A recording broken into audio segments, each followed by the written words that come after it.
समबुद्ध जय भीम।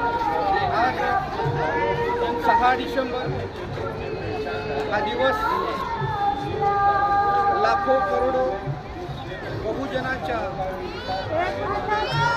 दुःखाचा दिवस म्हणून आज पाळलेला जातो।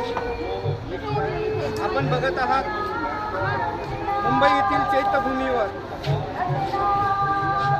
जय भीम इंडियन न्यूज TV तर्फे मी Bhaiyasaheb Paikrao Jai Bhim Indian News TV channel महामानव बोधिसत्व परमपूज्य डॉक्टर बाबासाहेब आंबेडकर यांना अभिवादन करण्यासाठी